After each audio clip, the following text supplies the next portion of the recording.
Hey, happy Tuesday. Come on in, pull up a chair. The Daily Dope is in the air.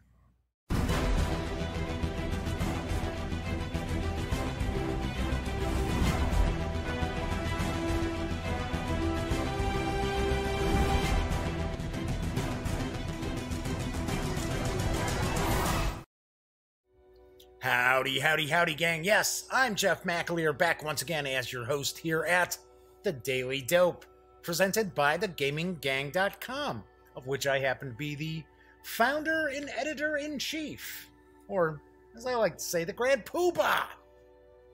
So, welcome aboard. Today is Tuesday, March 12th, 2019. This is episode 263 of The Daily Dope. So, if this is your first time joining me, this is a very casual show. This is a live stream. I talk about tabletop gaming, share some news, do some unboxings, reviews, whatnot. Maybe RPGs we kind of page through, take a peek at. But tonight, I am actually going to unbox and take a first look at Call to Adventure from Brotherwise Games. This is on the horizon. This is hitting stores later this month. I swear I keep wanting to say, Call to Adventure! Fortunately, it's a live stream. Otherwise, I could maybe do a little reverb, a little echo into that, like, Adventure! So, I'm going to be taking a look at that in just a few moments. I do want to point out, this is a live stream, although I know a vast majority of people do watch this after the fact. There is chat available on YouTube. If you have a question, maybe you want to say hello, or maybe there's something about Call to Adventure you want to get a closer look at, by all means, chime in and I will respond. I will point out that chat is not on screen. It's one of the ways that I keep some of the stranger commenters at bay. But I do pay attention to the chat. So, also want to mention that if you like the video, please give it a thumbs up.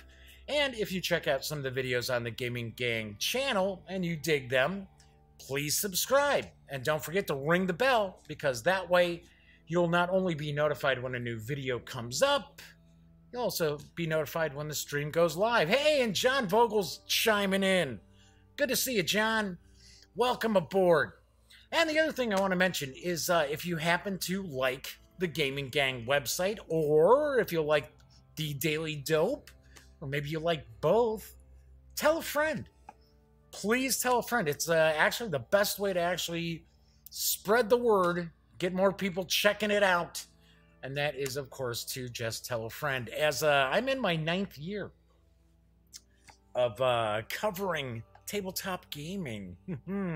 So before I jump into the news today, I wanted to mention that I've been binge watching the magnificent Mrs. Maisel on Amazon Prime, and it's really good. I was very surprised. Well, okay, so it was up for a bunch of Emmys and things like that. I was like, yeah, I don't know. But people were, I was seeing all these people were saying, wow, it's really good. You should really check it out.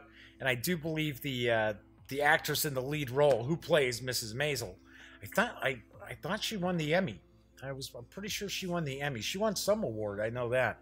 But one thing about the show that I get a kick out of is the actress who plays her manager.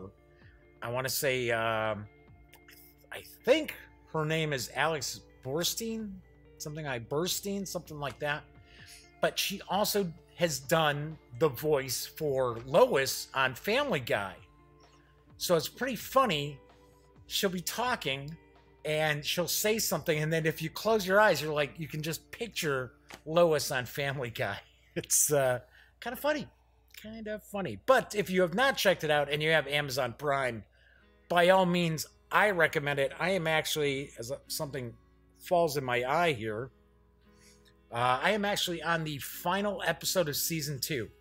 So it's really good. And if you're not familiar with the show, it's about a woman, a married woman, a mother, actually mother of 2, who decides she's going to get into stand-up comedy and it takes place in 1958-59 so far. So, and it's New York. So, but it's, yeah, I like the look of the show too, because it really does give you that like late 50s vibe. Just like one of the big things about Mad Men I loved was you watched Mad Men and you felt like you were watching the 50s or the 60s. I mean, the attention to detail was just phenomenal. So by all means, check out Magnificent Mrs. Maisel on Amazon Prime. Okay, so let's jump on into the news. And I've got a few news pieces today. For those of you who do not like the tabletop gaming news, take a look at the show notes below. That way you can skip past. You will have time codes down there. You can jump right on into the unboxing if you are not watching live. So I should point out, just in time for the conclusion of HBO's Game of Thrones, a new social deduction game is arriving from Direwolf Digital in partnership with HBO. And here's the dope. Direwolf Digital and HBO are proud to announce Game of Thrones Oathbreaker, a social deduction game of ambition and deceit coming to your tabletop just in time for the final season of the hit HBO original series. Game of Thrones Oathbreaker is a game of deception for 5 to 8 players. One player claims the Iron Throne. The others become lords and ladies of the great houses of Westeros, scheming for the king's favor, for power, or to bring a dynasty to its knees. Loyalists square off against traitorous conspirators in a game where secret agendas intertwine and only the wise can tell allies from enemies. We're longtime fans of everything Game of Thrones, says Scott Martins, president of Direwolf Digital, and we jumped at the chance to work with HBO to translate the tension and intrigue of one of the best shows in the world to a game that fans of every level of gaming experience can enjoy. Betrayal's never been so much fun. Lavishly illustrated with photos from the hit HBO original series, Game of Thrones Oathbreaker captures all the twists and turns of Westeros in a game that's fast, fun, and strategic. Play as any of 12 unique characters as you connive and scheme your way to victory. As I pointed out, Game of Thrones Oathbreaker is for 5 to 8 players, ages 14 and up, plays in 30 to 45 minutes, and it will carry an MSRP of $35 when it arrives this spring. So as of right now, we are just a couple of days, over a month away from the beginning of the final season of Game of Thrones, which I am pumped. I am looking forward to it. Hey, just think, it won't be long, and George R.R. Martin will know how Game of Thrones ends. Or I should say, A Song of Ice and Fire, because that's really what George R.R. Martin's series is called, whereas the show is Game of Thrones. But I don't know much about this. I did get actually a couple of press releases from this today from 2 different PR companies. So I did reach out and say, hey, would love to take a look at this when it's coming out. So they said, we're looking at a spring release. And they said, well, we'll keep that in mind. It's like, okay, all right. Just because you're affiliated with HBO doesn't mean anything to me. Hey, Kabuki Kid's popping in. All right. Good to see you, Kabuki Kid. Let's move on. Talking about licensed products. Solarflare Games is nearing the release of their second licensed Robotech game, and I've got the dope on Crisis Point. Following the annihilation of Earth, human survivors struggle to rebuild their once great planet, only to be faced with a new threat.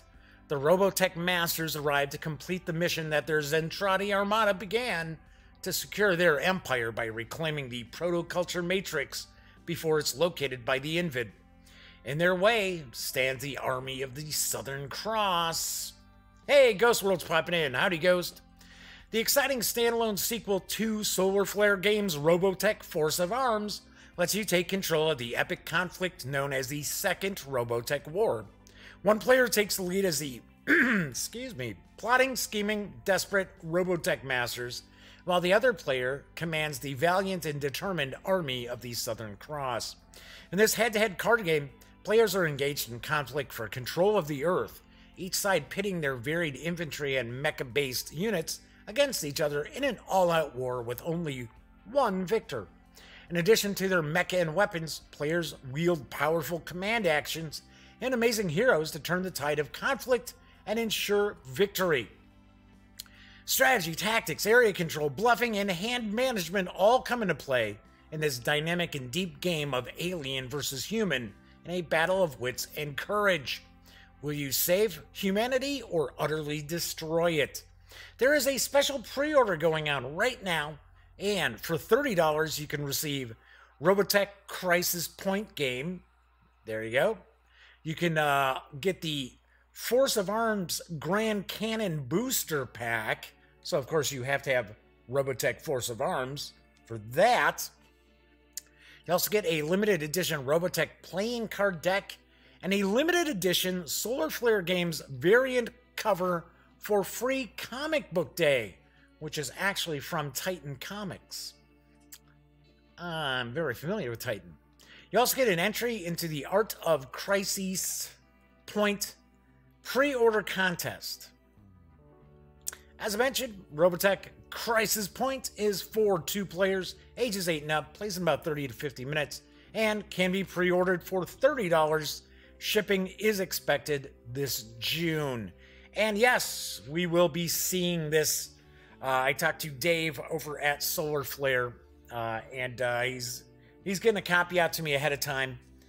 And, you know, honestly, this looks very similar to Force of Arms. Now, I'm not sure if it plays the same way, but it does look fairly similar.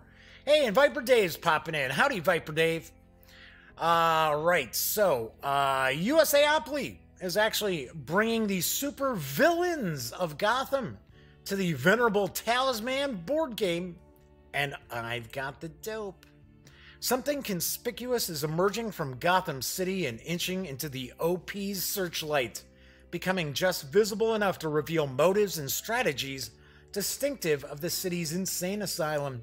New details are pointing to this breakout title that might put more speculation to rest among a most recently excitable hobby game community. That makes absolutely no sense. The product at large is Talisman Batman Supervillains Edition, created by USAopoly in partnership with Warner Brothers Consumer Products on behalf of DC Games Workshop to bring 2 licensed versions of the Magical Quest game to market this year. Talisman Batman Supervillains Edition allows players to take on the role of Gotham City's notorious evildoers, sneaking and fighting their way through Arkham Asylum's 2 floors and Central Tower to be the first to subdue Batman and successfully release its dangerous inmates. That is very poor grammar, because you are not releasing Batman's inmates. I don't know, doesn't anybody have Grammarly over at USAopoly? I can't believe they put that sentence together. This press release is kind of, the sell sheet info is just not presented very well, although the game looks really cool. Talisman Batman Supervillains Edition is for 2 to 6 players, ages 13 and up, plays in 60 to 90 minutes, and will carry an MSRP of $69.95 when it hits stores this June. I should reach out to USAopoly and see about checking this out, because I have done some reviews for USAopoly. Although now they've kind of changed their name to like the OP. I don't know what that's supposed to be. So Ghost is saying, yeah, the DC fan in me is liking this. Yeah, I mean, okay, so here's something. Talisman's been around forever, and I swear I don't think I've ever played it. I know I knew somebody who owned it, but I swear I don't think I've ever played regular Talisman. And I mean, there has been like umpteen releases and expansions and all these other things over the years. But if I remember right, wasn't Talisman, was that originally an Avalon Hill title way back in the day? Or is it originally a Games Workshop title? I'm trying to remember. but I do know that it has been out for many, many years. It is making a comeback by way of USAopoly. Okay, let's move on to some role-playing game news, because Modiphius Entertainment is rolling out a lot of John Carter of Mars related releases, and I've got the dope on the narrator's screen and narrator's kit. The narrator's screen is a handsome screen, obviously, which displays the iconic art from the John Carter core book across its distinctive fall panels, while the reverse is full of handy charts, tables, and playing aids to help your role-playing sessions run smoothly. The narrator's kit is a short book which accompanies the John Carter of Mars narrator's screen, a play aid that provides commonly used charts and mechanics to help narrators run their games. This book has an assortment of useful resources to assist narrators in crafting adventures and running campaigns. You'll find sections on crafting adventures in the style of Edgar Rice Burroughs and pulp-style stories. Other chapters include random generators for adventures, a narrator character generator, and adventure hooks for specific character types. You'll also find rules on adventurous travel and on large-scale conflicts between entire nations, armies, and other large groups. This is a full-color 4-panel narrator screen with artwork on the exterior and reference tables and charts on the interior, plus the 36-page full-color booklet with advice on running and creating campaigns, as well as new additional rules for, as I mentioned, travel and large-scale combat. The physical John Carter of Mars screen and narrator's kit carries an MSRP of $33.99. It is also available right now from Drive-Thru RPG for $14.99. Kabuki Kid says, Talisman was originally Games Workshop. Cool, thank you. Thank you, KK, for letting me know. So yeah, like I said, I knew it was a Games Workshop title. I just wasn't positive that they were the ones who actually created the game. But there we go. So now, I guess my memory was okay. Because it was one of the two companies out of all those companies out there. So, my final news piece is about Goodman Games, because they'll be releasing the third in their Original Adventures Reincarnated series of Dungeons & Dragons Classics from First Edition. And next up is Expedition to the Barrier Peaks. Here's the dope. Oh yeah. GaryCon is over, and it was a great con. It was great to see everyone and see the community running all those great games. It was equally great showing off a lot of news and upcoming product to all the Goodman fans out there. At our What's New with Goodman Games seminar, we announced several new projects, and over the next several days, we'll be posting details on the projects that were announced. Today we start with a question that everyone was asking about. What's next for Original Adventures Reincarnated? We're very excited to announce the next release in our Original Adventures Reincarnated line, Expedition to the Barrier Peaks. As with previous releases in the OAR series, this one will include scans of the original 1E editions, a conversion to 5th edition, and new 5th edition material filling in some gaps from the original 1st edition module. Originally run as a tournament adventure at Origins 2, the adventure was published by TSR in 1980. Expedition to the Barrier Peaks is a famous adventure module because it mixes science fiction and fantasy. For this reason, it's both well-known and an enduring favorite for those who played it during its heyday. The 5th edition conversion is consistent with the original design principles and also offers new avenues for exploration. In the adventure, characters come across a spaceship that has crash-landed into your fantasy world and have to deal with the consequences, which include robots, plant people, and a zoo of alien creatures, and ray guns. It has ray guns.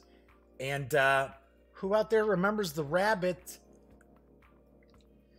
One dead rabbit coming up. The OAR volume will also include complete scans of the original 1st edition publication. This includes both the adventure booklet as well as the extensive book of handouts that was part of the original publication. Dedicated fans may already know that the handout are changed between printings. 3 handout illustrations were changed between the first and second printings of Expedition to the Barrier Peaks, and most, of the remaining handouts were renumbered. The OAR volume will include scans of both versions of the handout booklets. For those of you who have an old ragged copy of Expedition to the Barrier Peaks in your personal collection, you'll be able to discover which set of handouts you never had the chance to see before. This is arriving in September. It's going to carry an MSRP of $49.99 is my guess. Because that has been the MSRP of the first 2 original adventures reincarnated. And yes, it is Errol Otis artwork there. That is why I actually pulled that. There's only 2 images that Goodman is sharing.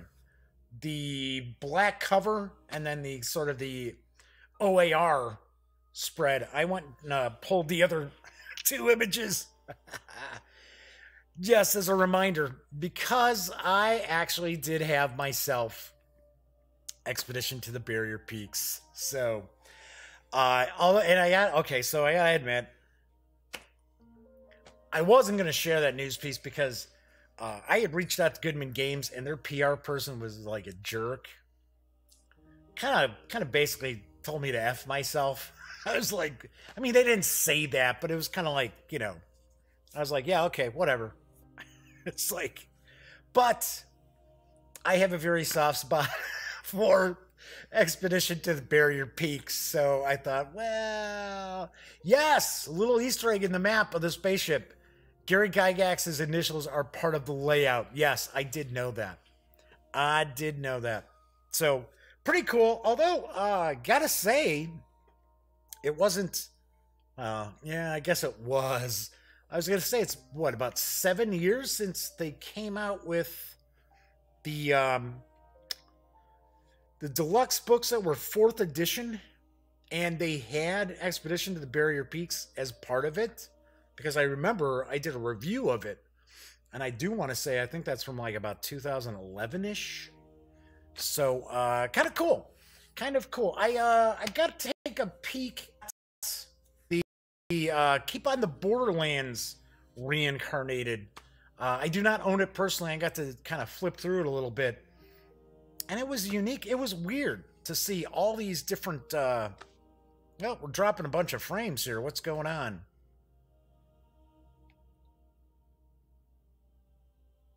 Okay, so this is weird.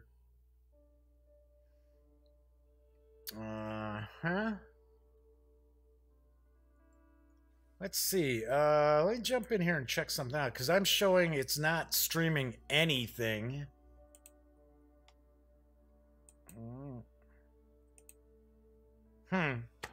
Very, very strange. Okay, well, it looks like, no, it's up and down, up and down, up and down. I am not liking that. And then all of a sudden it's like jumping way up. So I don't know. I have no idea what might be going on. It's looking like a bunch of drop. Yeah, bad lag. Yeah, it's dropping a bunch of frames. And now it's like suddenly, it's supposed to stay around 4,500.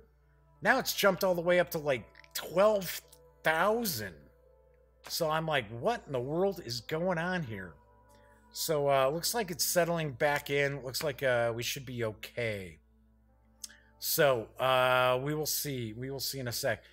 Remember, keep in mind, sometimes when we do hit like the choppiness, or if we get into where it's, you know, buffering and stuff like that, when it finishes up rendering, there's no issue.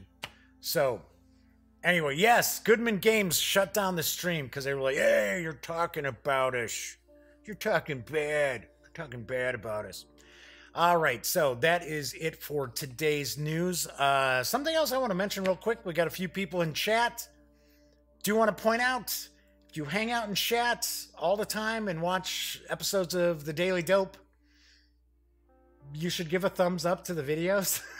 It's kind of poor form to hang out in a live show and not give a thumbs up to the video. Just tossing that out there because there's some people doing that. I don't, not that it matters really, but believe it or not, even just a couple of thumbs up here and there will change how YouTube presents the videos to other people. Like, you know, they're watching something from some other gaming channel, and yeah, you always see like the other gaming channel stuff on the side. So anyway, yeah, Kabuki Kid's like, I gave my thumbs down. No, I'm kidding. Thank you, and I appreciate it, I really do. But it's funny. Well, we've had times where we've got like 8 people in chat. Stream ends. I gotta take a peek, and there's like 3 thumbs up, and it's sort of like, so people hang out in the chat who don't like the show? I don't get it. So anyway, moving right along, it is that time again. Yes, time to pull down Lil Whizbub. Yes, Lil Whizbub, to remind everybody that the Daily Dope and the Gaming Gang are not for profit. All right, what's going on? Why isn't this changing for me here? There we go. Weird. Yeah, it looks like we're still at the same drop frame, so looks like we're okay. Must have been a hiccup in the internet or something. Anyway, do want to ask if you like the Gaming Gang, if you like watching the Daily Dope, please consider making a small donation to Lil Bub's Big Fund and the Association for the Prevention of Cruelty to Animals. Yes, Lil Bub's Big Fund is grant money that goes out to organizations that care for special needs animals who are awaiting adoption. So, who better to discuss, well, not really discuss, but I guess show you what the American Society for the Prevention of Cruelty to Animals is about, but Lil Bub herself.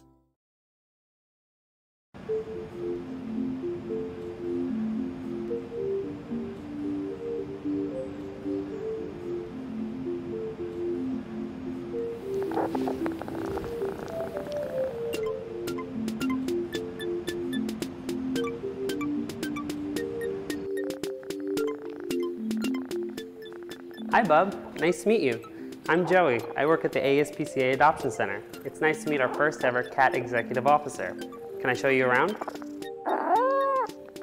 Let's go.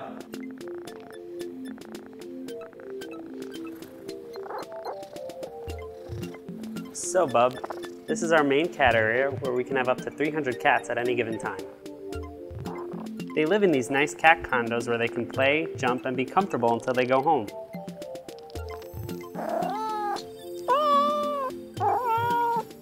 Sorry, Bub, we don't have any dinosaurs.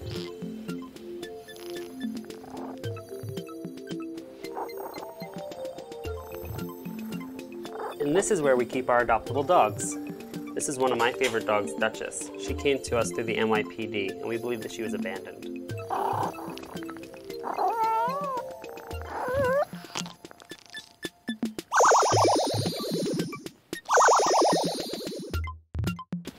Bub, that's not how it works. Adopters have to come in and fill out an application. Bub, you might be better in the office.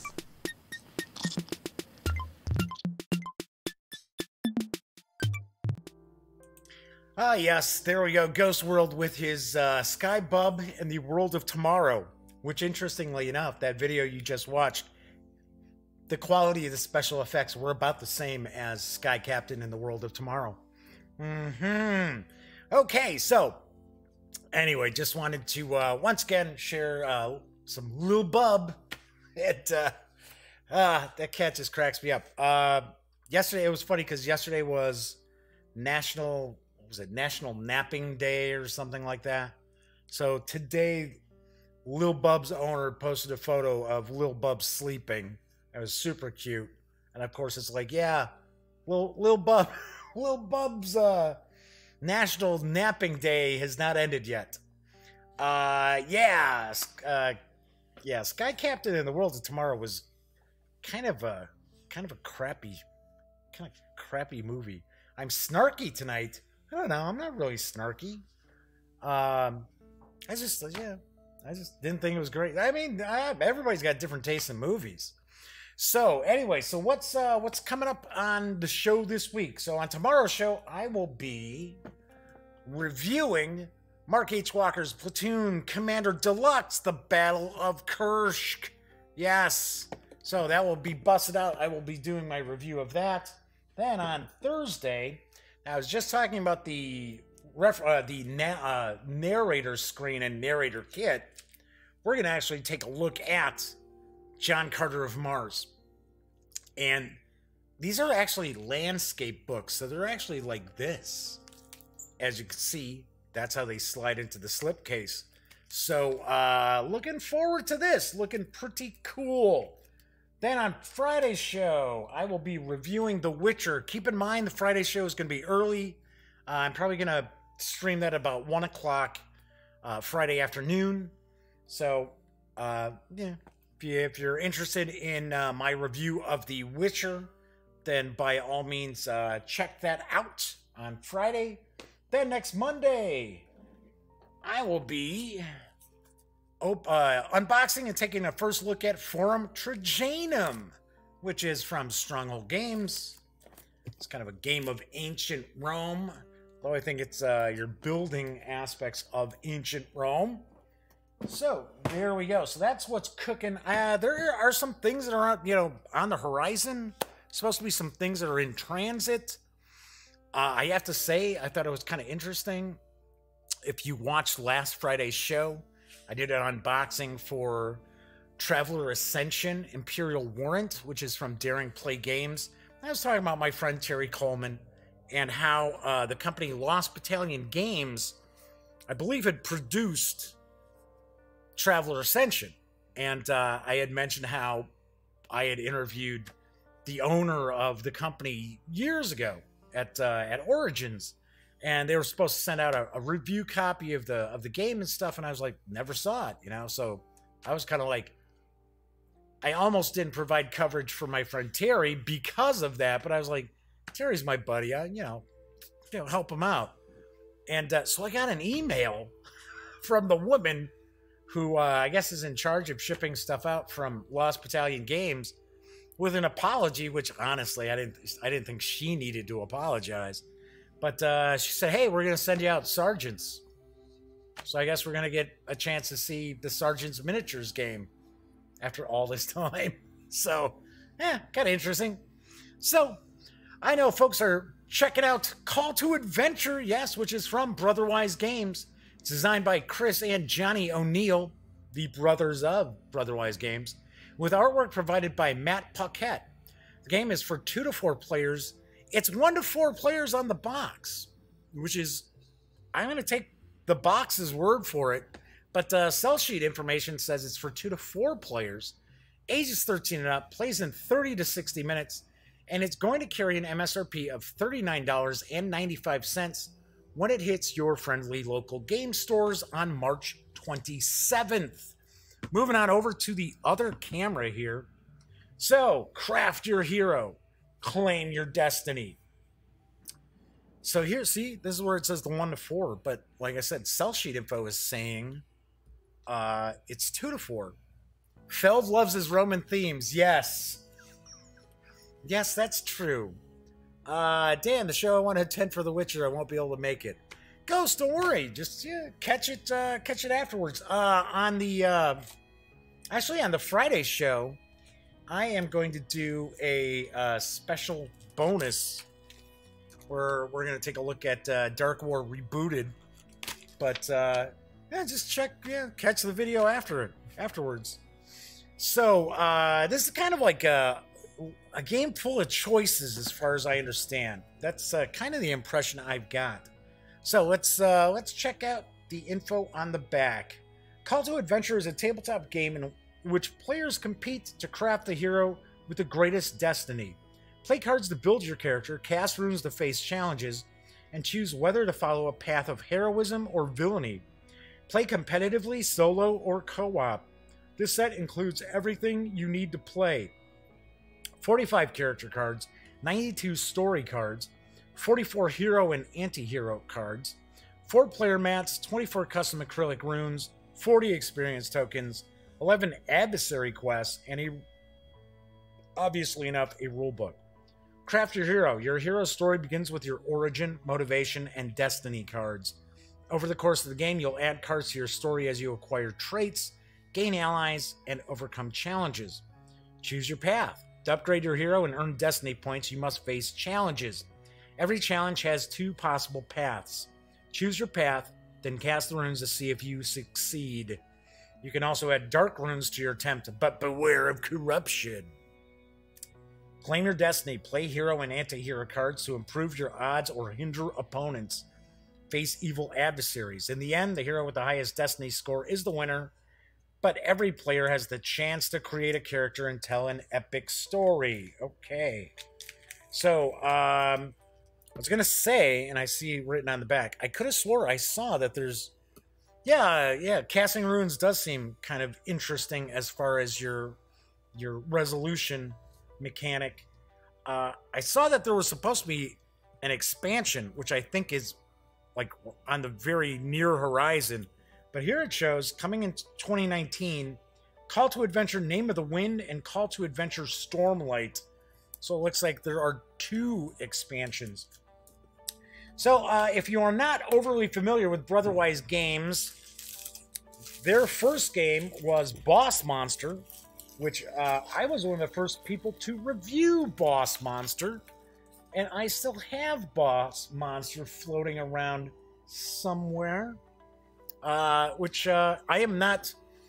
I was never a big, like, 16-bit, 8-bit game fan. I was always a PC gamer. Got into consoles later on, but way after the 8 and 16-bit timeline. But Boss Monster was really... It's a fun game, and it's a funny game, and it's got some really cool Easter eggs in it, too. So, hey, the Madman's popping in. Howdy, Madman. FYI, single play mode was a Kickstarter stretch goal. There we go. That's why the sell sheet info is a little bit different. So the other game that they came out with was Unearth, which had a very unique art style. But that I don't know anything about. I never had a chance to check out Unearth. So let's see what we've got. So we've got the game rules. Not too big. So, the lowly squire becomes a knight of legend. An orphan girl claims her birthright as queen of the realm. A noble turns vigilante when his parents are tragically killed. Isn't that Batman? Yeah, that's Batman. Okay, so we've got the contents showing us the character cards, story cards, hero and anti-hero cards, player boards, experience tokens, and those runes. I think the runes, if I remember right, they're acrylic. So here's an overview. Triumph plus tragedy plus experience equals destiny. Setting up the game, dealing the cards. Each player gets 6 character cards. 2 origins, 2 motivations, 2 destinies. They get to choose one to keep and then discard the others out of the game. So you're going to reveal your character. You're going to prepare the story decks. So that goes in the center of the table. It says set up 3 story decks, the hero deck and the anti-hero deck. If this is your first time playing, we recommend removing the allies and adversaries from their story decks. Okay. Then we got the runes. Should we take a guess? These are the dark runes. So Kabuki Kid says, Roleplayer was a fun board game where you simply work on crafting your character. That's the entire game.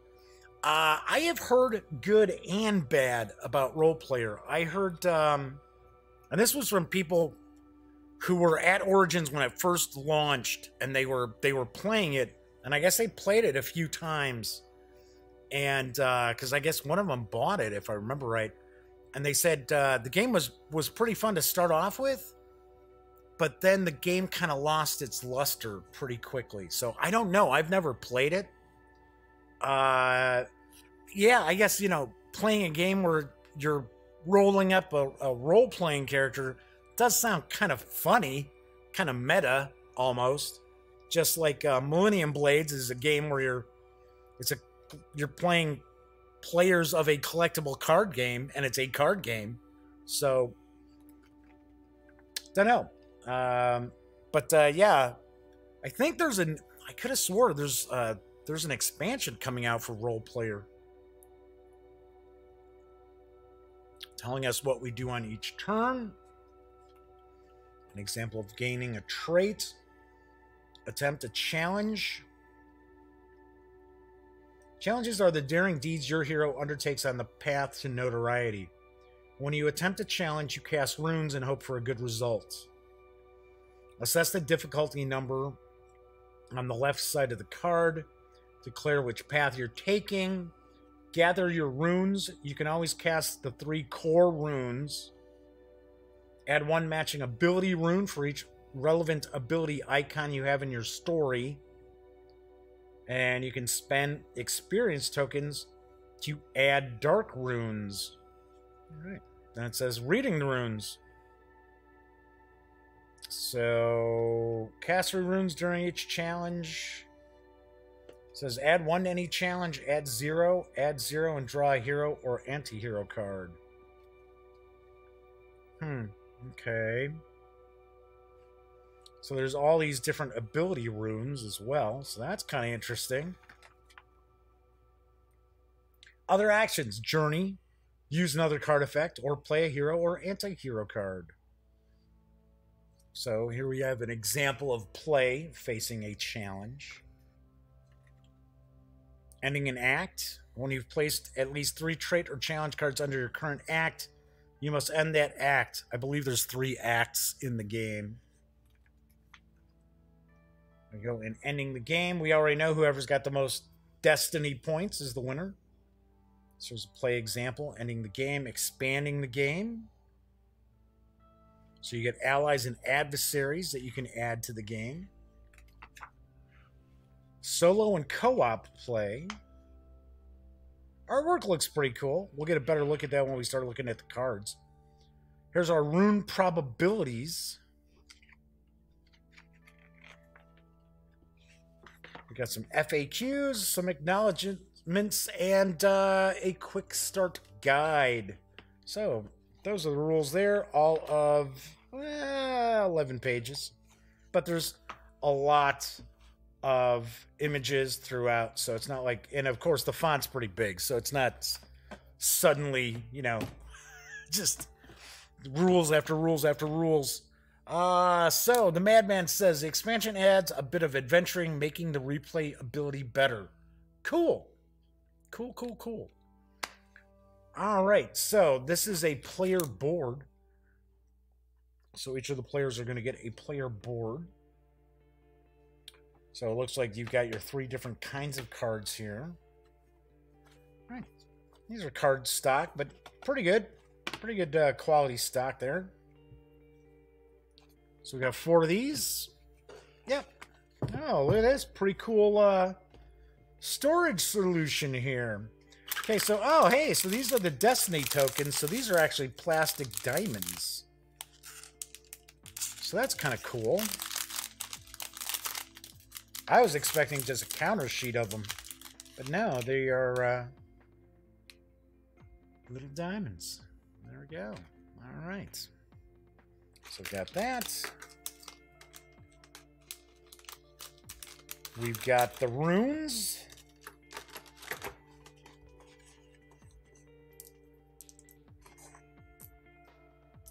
And I can tell you, these are actually cut a little bit. So the paint resides within the cut. So we've got the various different runes here.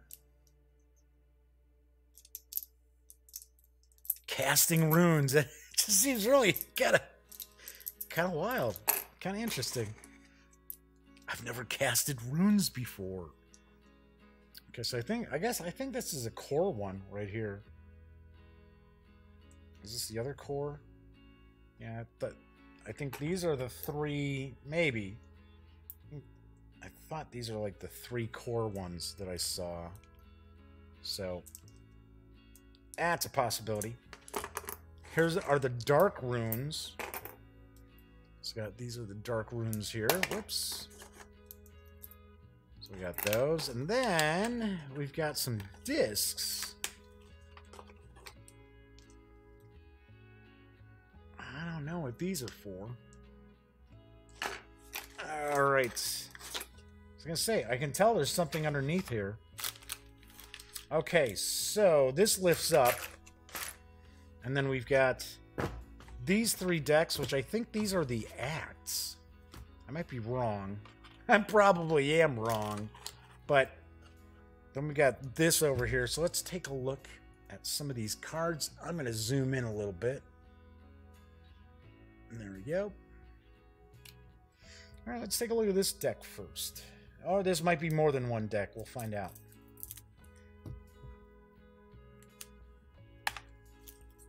This almost gives you the impression of kind of along the lines of a create your own adventure sort of style, where you're making decisions and everything is based on your decisions.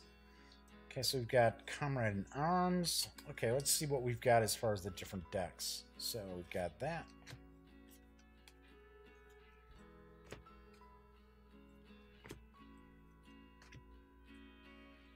Okay, so they're kind of not sorted out together. Gotta break them up. That's kind of funny. Don't see that too often with games that have cards. Usually have them correlated. This options for the 2-player co-op solo mode, 4-player co-op, 3-player co-op. So put that off to the side for a sec. I am not going to look at all of these cards because I'm sure part of the fun of Call to Adventure is discovering this stuff on your own, but we will take a peek at a few cards. So we've got Unlikely Alliance. Oh, choose another hero to gain one of these little star things. I wonder if these are like a little bonus kind of thing. I don't know. Brilliant plan. I've got a cunning plan, my lord. Glorious Victory. Unlikely Alliance again. Surprise attack. Deny the darkness. Okay, so that is this deck here. Let's see what this deck's got. Uh-oh. These look like bad things. Sabotage. Tap into darkness. Fateful Choice. Sabotage again. Desperate Rage. The art style is almost a little unfinished, almost. Kind of cool. But as you can see, almost like a painted aspect to it, as opposed to like digital artwork.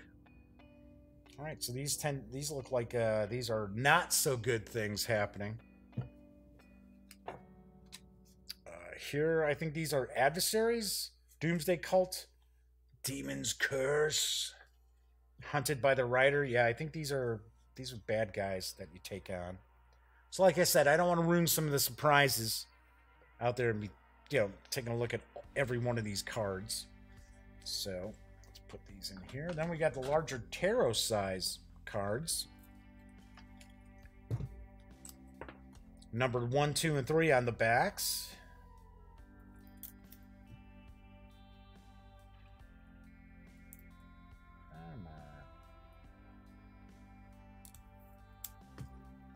Yep, this has already got a little tear in it. That'll be easy. Okay, so let's kind of take a peek here.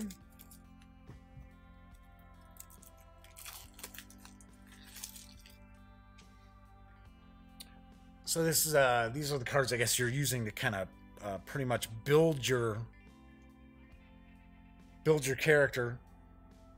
Geez, all the cards look like the worst possible fates. Yeah, well, that was that bad deck, I think.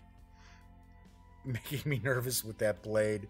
Yeah, I did stab myself one day in the thumb. I wasn't doing a show. I was actually punching counters and stuff down here. And the game had a deck of cards that I hadn't opened up, and right in my thumb, and I was like, oh, that's great. And yeah, it was it kept bleeding. It wouldn't stop bleeding. Squire, conscript, sailor, farmer, noble. So this is kind of the background. This is pickpockets, apprentice. And each one of these has a special ability, depending on what their background is. So we've got a lot of these. Okay, so these have this backing here. So these are kind of like the background. These look like, next up, we've got some abilities. No, these are all the numbered ones. So let's see what we got. Adventurous, that seems like a trait. Brave, rebellious, secret royalty, studious, spiritual.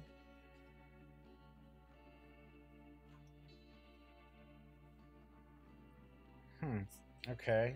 And then suddenly we go from this to things like learn to fight dirty,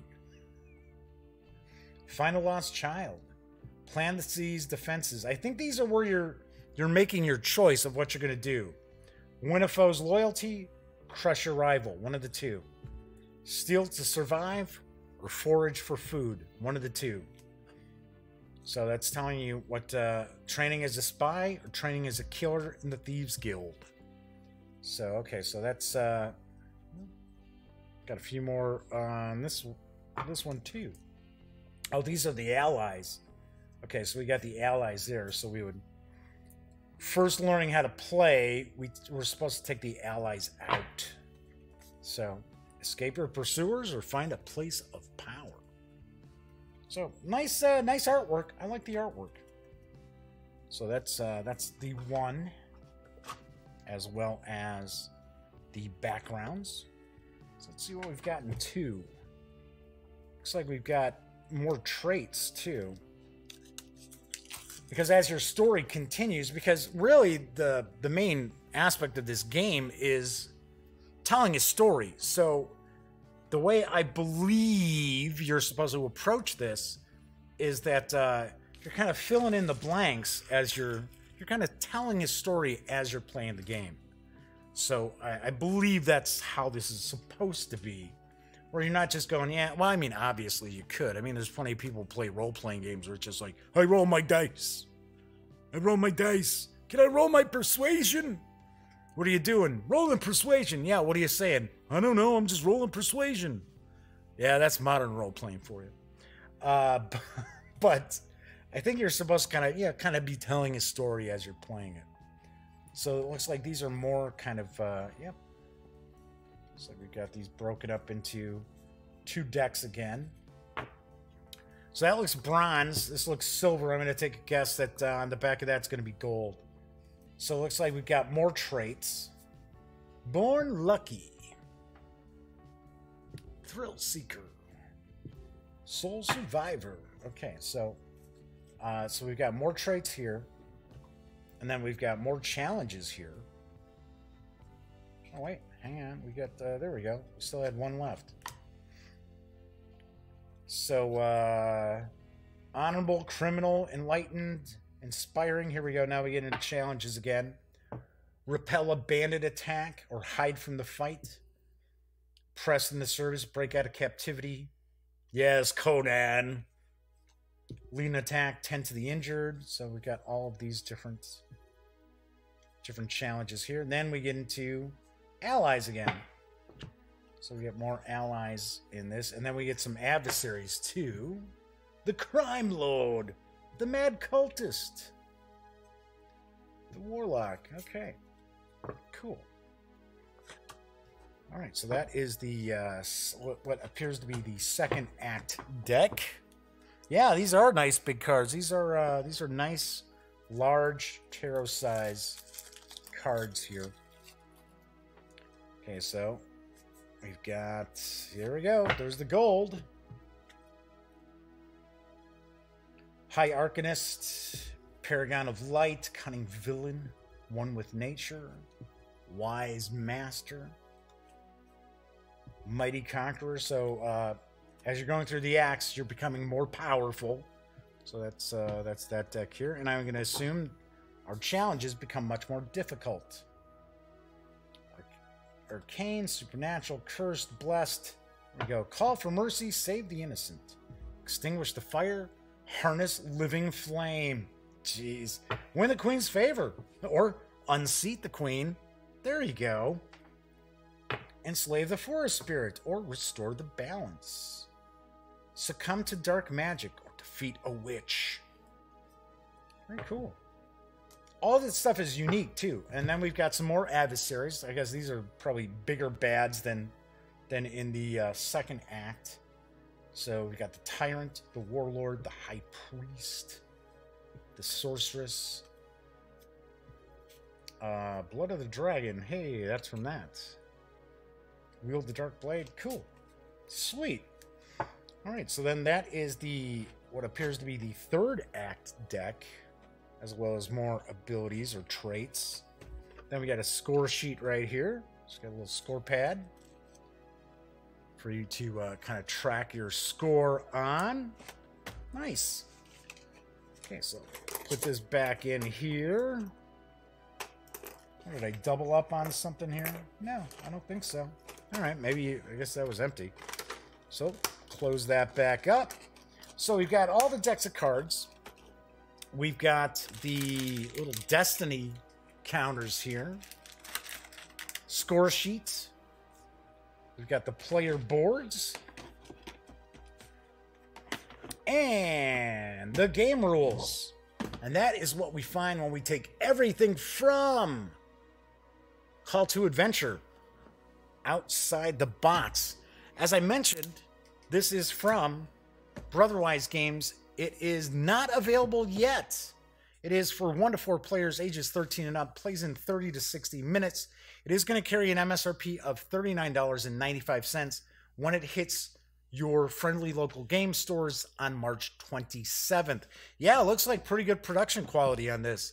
I am going to get a review of this out prior to March 27th. I almost said December 27th. Why would I say that? It's not coming out on December 27th. It's coming out March 27th. So look for a review. I should be playing this weekend. So maybe I can even get a review done maybe next week. We'll find out. Tell you if it's worth picking up. Sweet. All right. So that is it for today's show.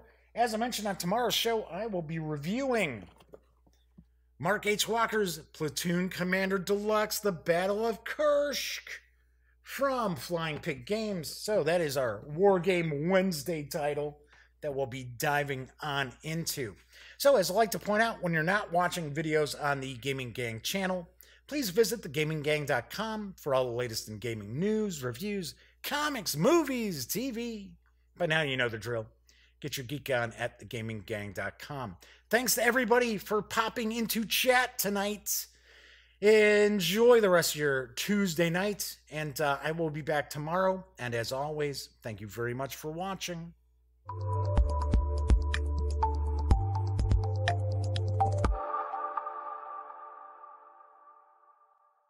Thanks again for watching The Daily Dope, presented by The Gaming Gang.